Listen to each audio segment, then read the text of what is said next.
pulong sa Ginoo atong ngang time kang Pastor Ken.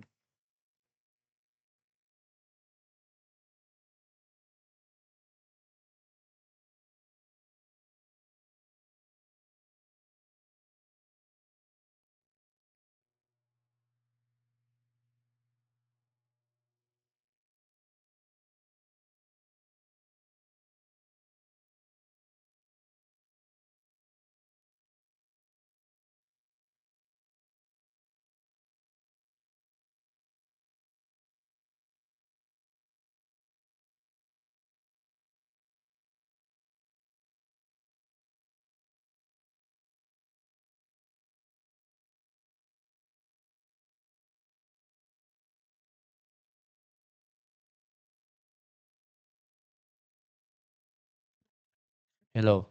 So mayong gabi sa tanan. So magatuon kita no. Before that, mapasalamat ko sa Ginoo no na isa ka young people nga dito dati sa akong gina-work sa Pasig nga naa karon sa PMA no. And second year na siya, supposed to be third year siya. Na isa lang sa ka-subject nga bagsak, balik sa usab, second year usab. So ang lisod kay ah knee injury siya. Amot unsa to nga knee injury nga kinahanglan operahan no. So sige sa balik sa ospital. So struggle nyo jud kay dili siya makatuon tarong no. So nag-share sa ako pastor please ampuan lang ko no, nag-share siya nga bagsak siya sa iyang exam. So makuha siya removal. So, insulti niya nga pastor kung bagsak ako gihapon sa removal, discharge nako. Ano na meaning na wala na ko sa PMA, no? Balik na ko sa Iloilo.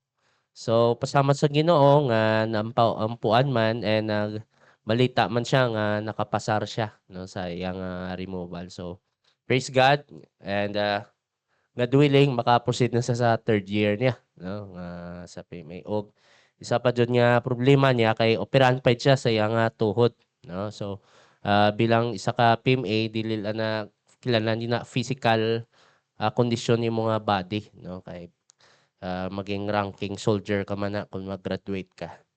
But pasalamat mo sa Ginoo sa piyak sa iyang kasakuon. Naigapil siya na Bible study sila dito sa PMA no. So salamat yung nga nagapadayon sa gihapon siya nga pagtuo sa Ginoo ga pangita jud no. Paagi nga mag-grow sa iyang spiritual life. So makakadto kita diri sa aton nga patuon wala jud kita specific nga verse nga dira lang ta makasentro kundi na sentro kita sa topic no topic jud. So the title sa kaning message is The Dangers of Passive Christianity. No? The Dangers of Passive Christianity. Now, meaning sang word nga passive, murag gahulat ka lang. No? Kanang gahulat ka lang ba? Example nga, no? Gahulat lang may maabot, may matabo sa imo. Wala ka nagapaningkamot nga ikaw mismo maghimo sang paagi. No? Mo ang idea sang passive.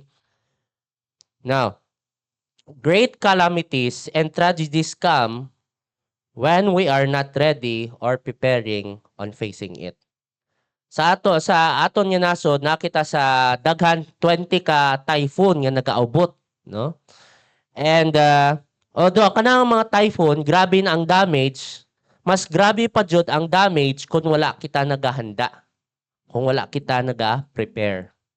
Isa ka dako nga epekto dito mao ang sa Yolanda no.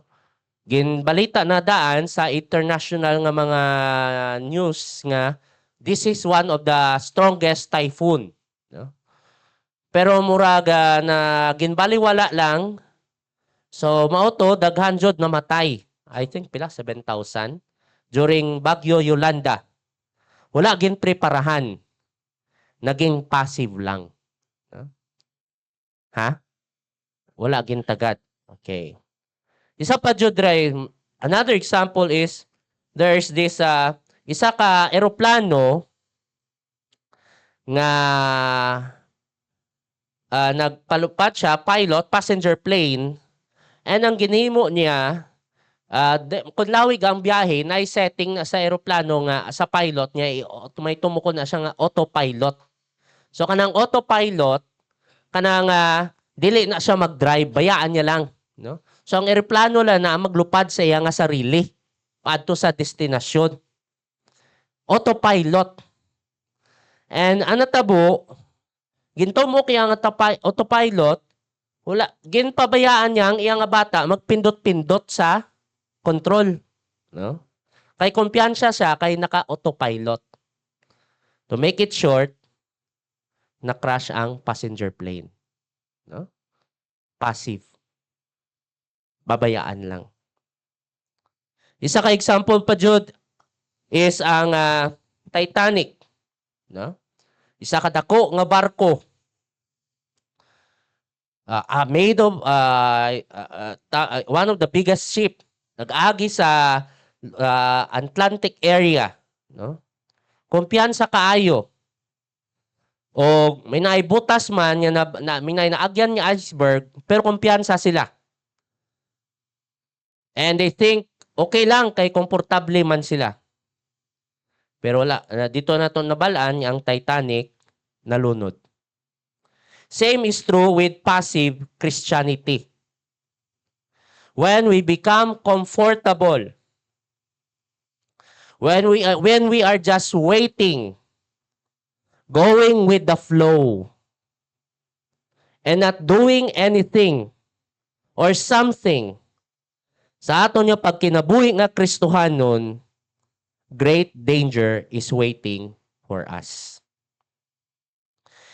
Challenge sa ato karong hapon is this, in these last days, in which difficult days, grabe na jud ang character sa karong panahon, maglantaw ka lang sa balita, let us all be intentional and aggressive. Minsang intentional, ikaw jud ginaplano mo jud. Ginapaningkamutan mo jud. And aggressive in our spiritual life and Christian service. Meaning sa aton niya kinabuhi nga Kristohanon, sa aton niya spiritual life, kung sa mga secular nga mga bulaton, ginaplano nato, nagapaningkamot kita, there's also a challenge sa aton niya pagkinabuhi nga Kristohanon, nga dili lang ta maging go with the flow. Maghulat lang. Kundi na ipaningkamot yun. There's an intention in our spiritual life and sa aton nga pag-alagad sa Ginoo. Now, dili ko mahurot ka na tanan nga idea, kundi unsa man lang ang nahuna-unaan ko diri. Why? First, we are deceived when we are led by the heart instead by the Lord. We are deceived. Mailad kita. Kung kita ginatoy-toyan sang aton niya kasing-kasing lang ug dili sa Ginoo. Usually, kung mag-autopilot kita, when we go with the flow, many times ang nagaghari lang ug ang ginatsunod lang nato sa atong kinabuhi kung unsa ang ginabati, kung asa ang aton niya kasing-kasing ug nakalimot kita kung plano ba na sang Ginoo. John 17:9 nagaingon dira, the heart is deceitful above all things and desperately wicked, who can know it? Labihan gayod kamalimbungon ang kasing-kasing sa tawo ug walay makatupong niini. Kinsay makatugkad niini. Pero namin din nato madunggan ang kanang istorya nga just follow your heart. And dagan sa mga tao nga nahulog sa kani nga trap instead nga magiyahan sang pulong sang Ginoo. Why is it so dangerous of just following the heart? What is in the heart of man?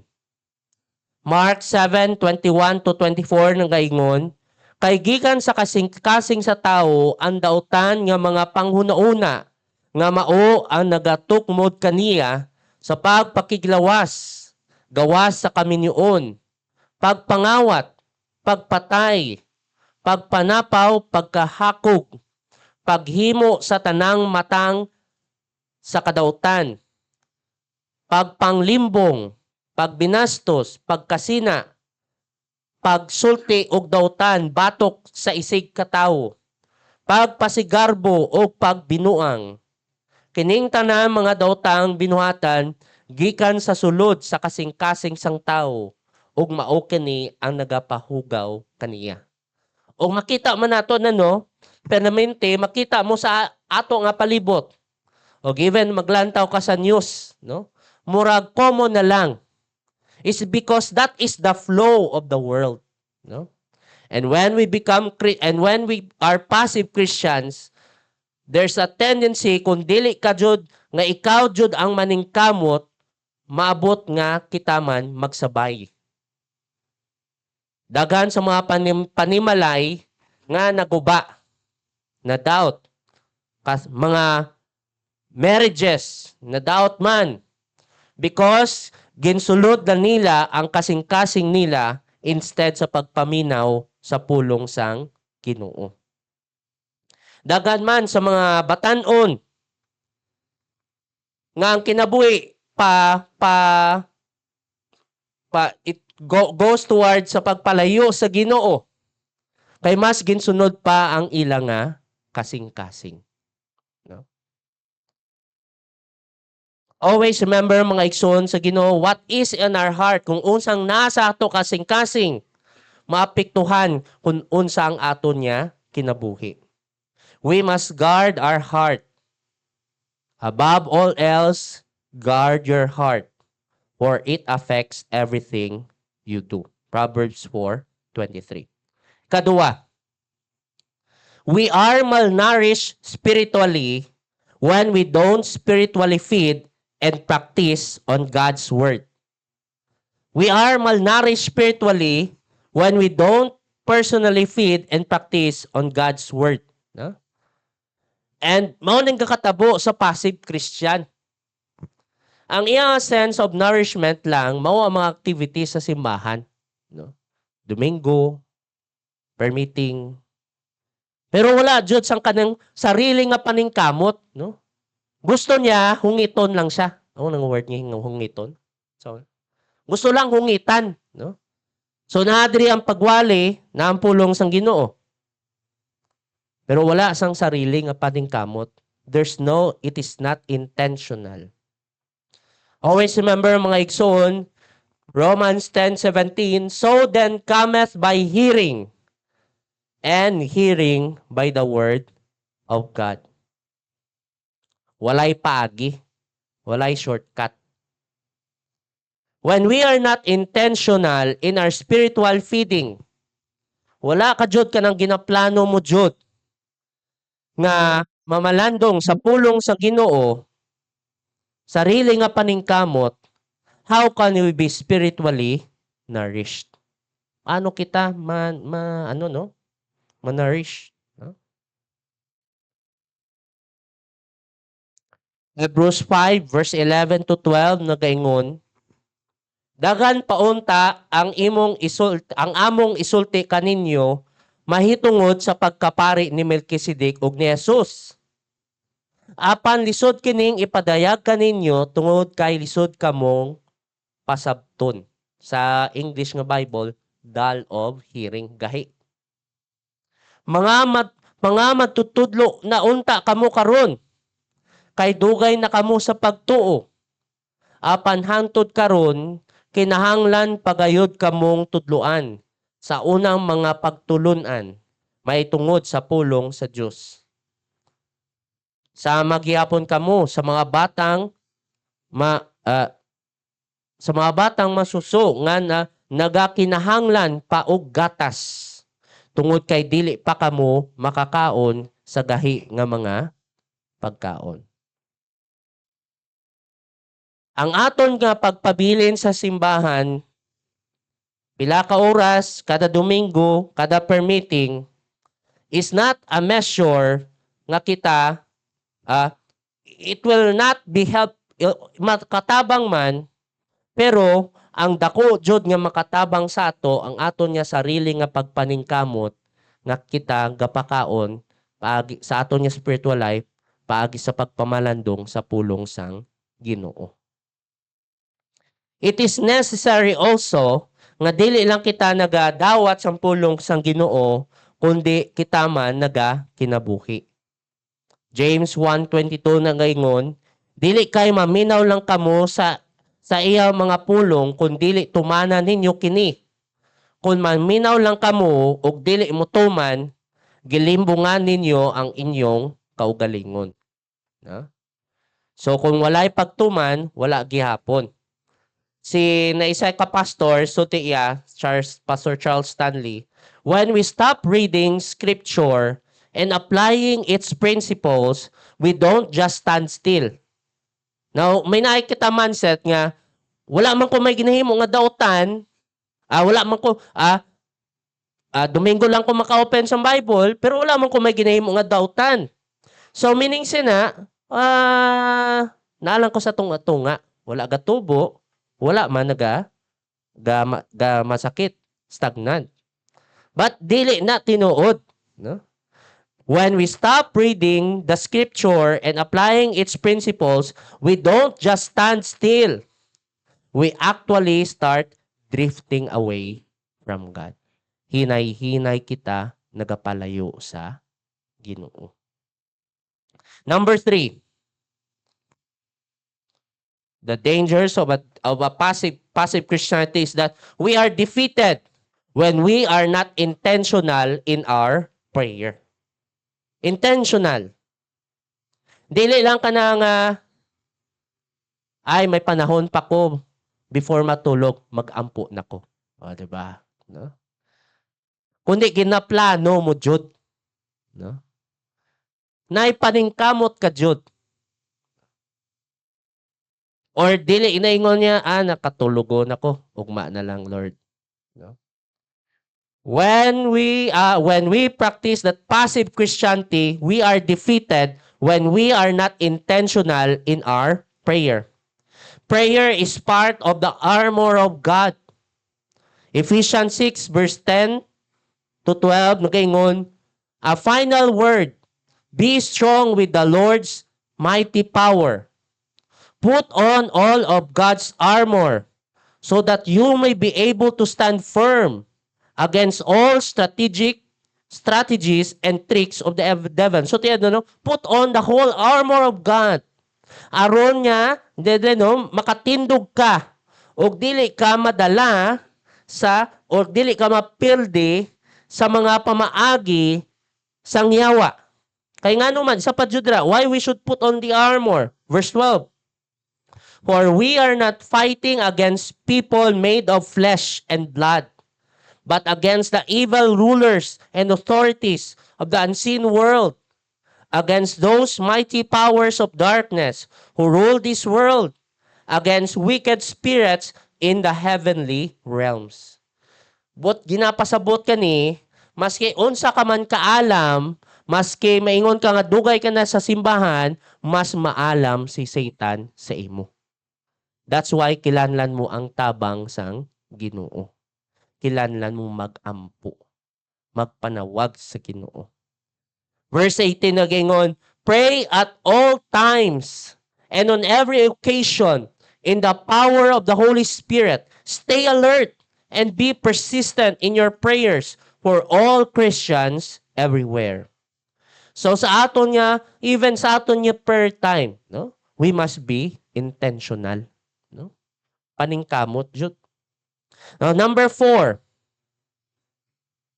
Even sa aton nga pagpaalagad sa Ginoo, we must be intentional. So today, number 4, we are against His kingdom when we are not serving for His kingdom. We are against His kingdom when we are not serving for His kingdom. No? Na ikanang idea nga, wala mo ko nagalagad sa Ginoo, wala mo ko ga-participate sa mga bagay sa kalibutan. Tunga lang ko. So, okay lang na. No? No. Sa Ginoo, there's no middle ground. Matthew 12:13 na gaingon, ang dili mo dapig kanako, si Jesus sulti, ang dili mo dapig kanako, patok kanako. Ug ang dili mo tabang kanako sa pagtigom sa mga tao sa Dios, nagapatibulaag lang. Sabi no? There's no neutral ground in our service with God. No? Either when you are not available for God, then you are serving for the world. Or may sulti ka nga, wala mo ko galagad sa kalibutan, no? I'm living my life, nagakinabuhi ko para sa Ginoo. Pero okay man na nga wala mo ko nagakinabuhi sa akong kinabuhi para pagpangalagad sa kalibutan. Pero wala mo ko gakinabuhi para sa pagpangalagad sa Ginoo. Tunga-tunga lang ko. No. If you are not you have no intention of serving God in your life, then you are serving for the world. There's no neutral ground in our service to God. You cannot stand in two grounds at the same time. You cannot serve two masters. When we serve God, we must be willing to follow, even if it means facing hardships. Matthew 16:24 na gaingon, then Jesus said to the disciples, if any of you wants to be my follower, you must put aside your selfish ambition, shoulder your cross, and follow me. Mga igsoon, it is not our desire, kundi puro lang kita desire, kag wala action, wala may matabo. It is not our desire, nor the carousel of fun. Dili lang sa lingaw-lingaw, sa aton yung paglingaw-lingaw. Dira ang bulaton sa Ginoo dili magtubo, kundi sa aton niya commitment sa iya. Kung every day, every Sunday, puro lang kita kanang murag church anniversary celebration. Do you think mag-grow kita? Okay man, lingaw man, permanente, may pagkaon, dagan, may games pa, contest permanente, lingaw, no? Pero would you think ang iglesia mag-grow? Kita mag-grow? No? Dili. No? Kundi sa aton nga pagpaningkamot sa pag-alagad sa Ginoo.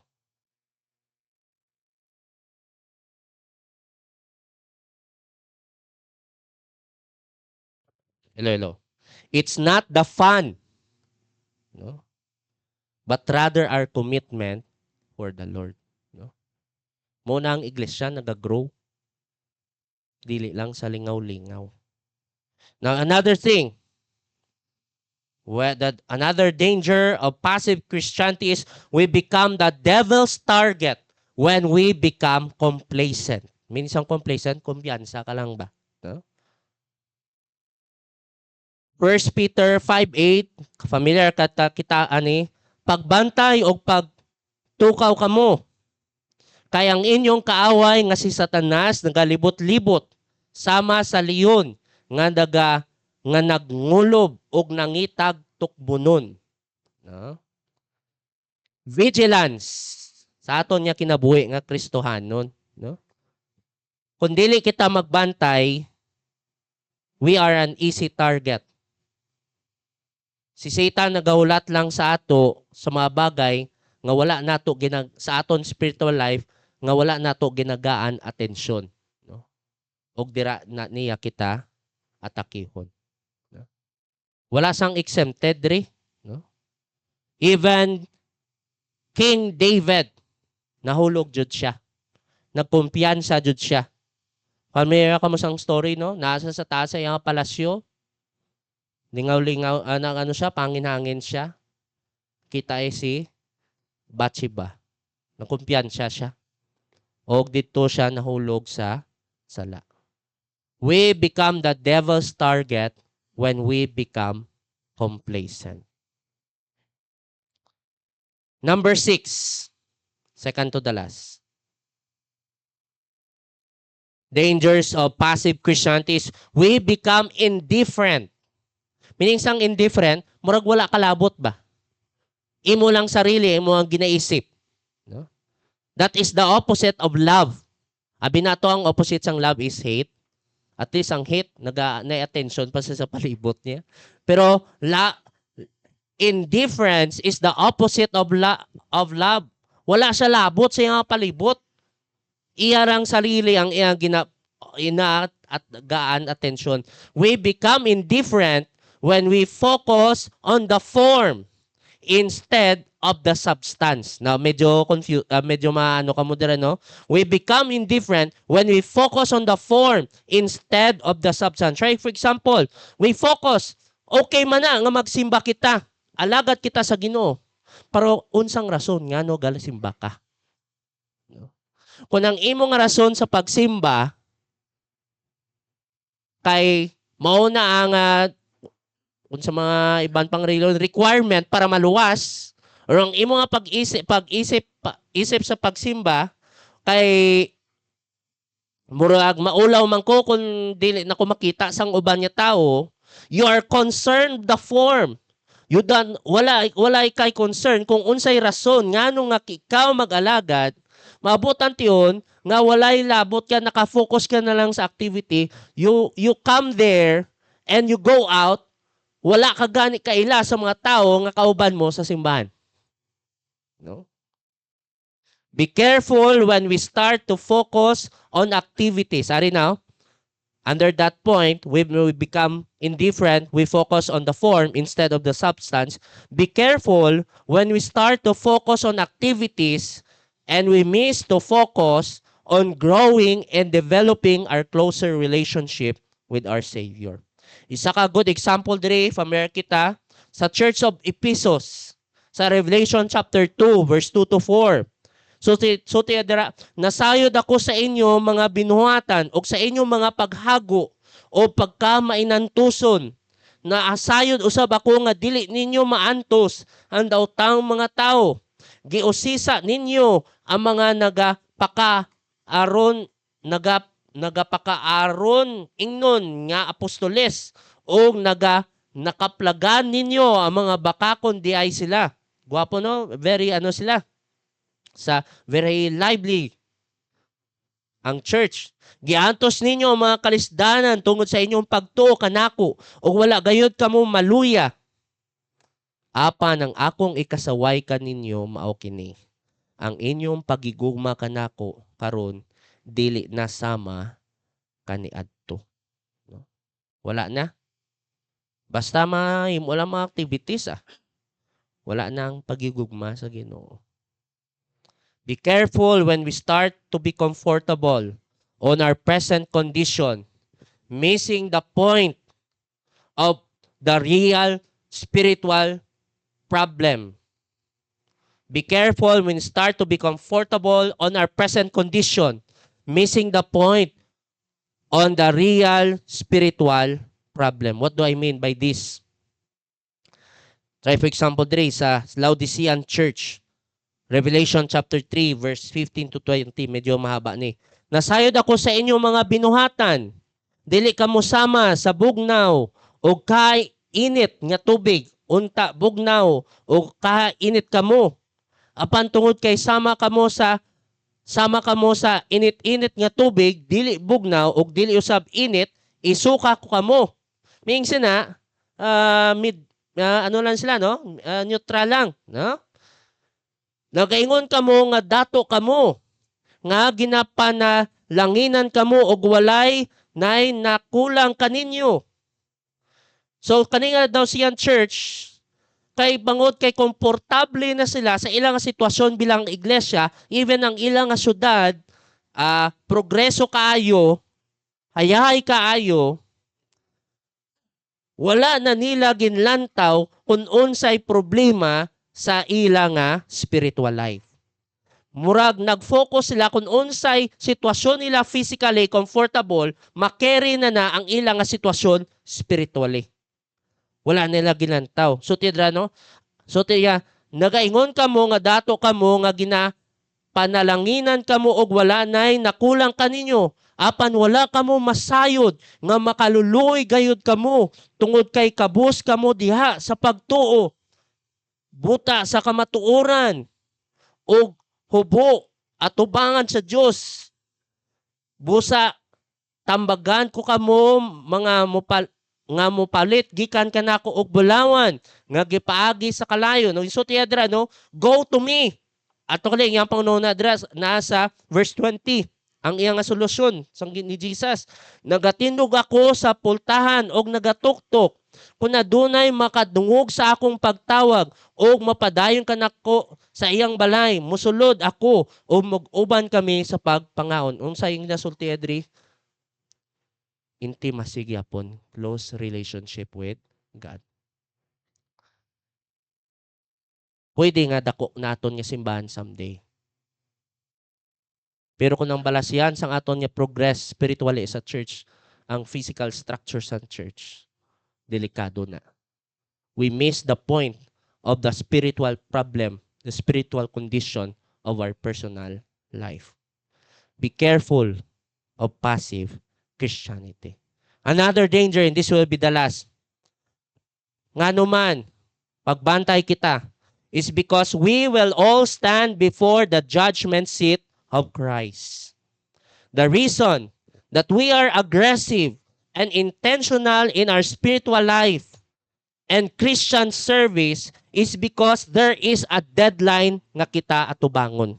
Na deadline nila takabalo kun unsa ang panahon niya na nga kita tanan magatubang sa Ginoo. Ang rason niya kita we are intentional sa atong kinabuhi ang Kristohanon kay kita tanan mag-atubang sa Ginoo. Si Paul nagasulti sa 2 Timothy 4 verse 1 and 2, busa sa atubang sa Dios og ni Kristo nga mobalik og mahari og muhukom sa tanan, buhi man o patay, awagon ko ikaw nga iwali mo ang pulong sang Dios. So ti ano? The reason why nga iwali ang pulong sang Ginoo kay maabot si Kristo mukom sa buhi og patay. No, tanan kita, no? And of course, the measure sa sa judgment seat of Christ is rewarding, ug ang balasihan sang Ginoo sang iyang rewarding is not on our achievements but rather on our faithfulness sa pag-alagad sa iya. Faithfulness in serving for His glory. Pamilya kita no sa parable of the talents, na isa dito ka servant ginggan sa sang 5, may isa ginggan 2, may isang gan 1. Ang 5 naglakaw ang master, pagbalik niya gin-check niya ang 5 naduganga ang iyang na multiply niya ang 5 ginhatag siya, nagimo uli nadugangan 5, so nahimo na nga 10. Ang 2 nga ginatagan, nag-multiply, nahimo nga, nadugangan 2, nahimo nga 4. Yet, in spite of that, sa ilang nga 2, taas ang dito ang 10, pero ang ilang nga pag-praise ang master sa ila, well done, thou good and faithful servant. Pero ang isa, ginggan sa isa ka talent, murag dili naman kapoy jud, easy lang gani, kay isama lang. No? Pero wala jud siya may ginhimo. Gintago iya lang sa yuta, no? O ginparusahan sa sang master. Naging passive siya. Wala siya sang paningkamot, no? Gintago iya lang sa idalom yuta, no? Mga igsoon sa Ginoo, what kind of Christian life that we are living? Are we passive? Or are we intentional, aggressive on our spiritual life? Kamusta kita?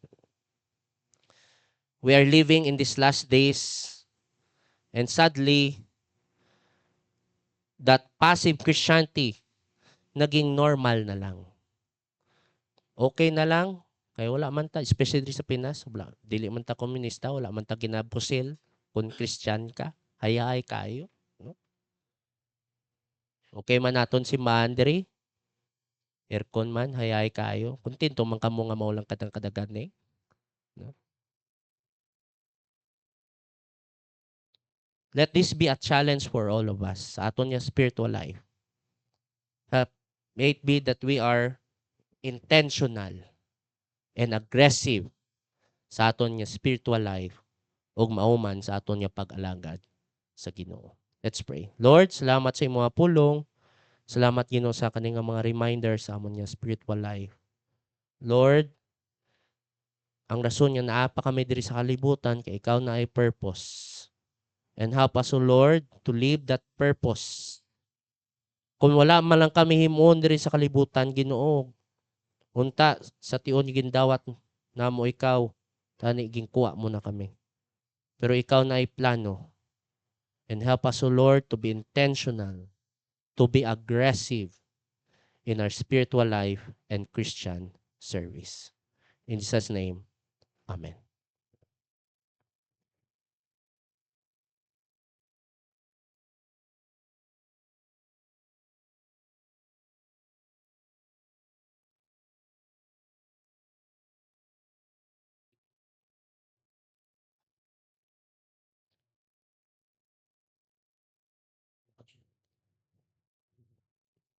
Okay, salamat no. Kato kita sa aton nga mga